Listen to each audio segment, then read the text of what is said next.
Big બોસમાં ઓટીપીના 2 વિજેતા અને પ્રખ્યાત યુટ્યુબર એલ્વિસ યાદવમાં હાલમાં નોઈડામાં લક્સર જેલમાં બંધ થઈ છે અને યુટ્યુબમાં એલ્વિસની સાફ ઝેરી દારૂચોરી માટે ધરપકડ કરવામાં આવી છે, જે તેને આ 14 દિવસમાં ન્યાયની કસ્ટડીમાં મોકલવામાં આવ્યો છે. અને 17 માર્ચ 2024ના રોજ એલ્વિસની નોઈડા પોલીસે ધરપકડ કરી હતી. અને આ યુટ્યુબર એલ્વિસ યાદવની પિતાના રામ અવતારે તેમના ઘણી બાબતોનો ખુલાસો કર્યો છે. તમને જણાવી દઈએ છે કે યુટ્યુબરના માતા-પિતાએ આ દરમિયાન મીડિયા સાથે વાત કરી દરેક પોતાનું રક્ષણ કર્યું હતું અને પુત્રને મળતી વખતે આ વાતચીત કરી હતી કે મીડિયા રિપોર્ટરોમાં દાવો કરવામાં આવ્યો છે કે યુટ્યુબર એલ્વિસ યાદવ સામે આરોપોનો સ્વીકાર કરી લીધો છે અને તેના પર બિનજામીનદારી પક્ષનો કલમો લગાવવામાં આવ્યો છે. આમ છતાં તેનામાંથી વકીલો તેને બહાર કાઢવા ભરપૂર પ્રયાસ કરી રહ્યા છે. અને બીજી તરફ એલ્વિસ પિતાએ માતા-પિતાની મીડિયા સાથે આ વાત કરી છે કે પોતાનું નિવેદન આપ્યું છે. અને એલ્વિસ યાદવના પિતા રામ અવતારમાં યાદવના માતા સુષ્મા યાદવે એબીપી ચેનલ સાથે આ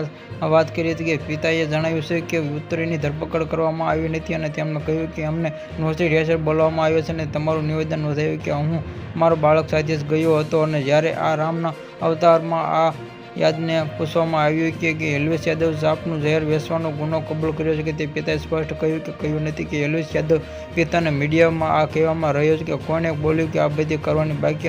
મીડિયામાં આ કેવી રીતે કહ્યું કે કોણે બોલ્યું? અહીં આ બધી બાબતોનો સામનો કરવો પડી રહ્યો હતો.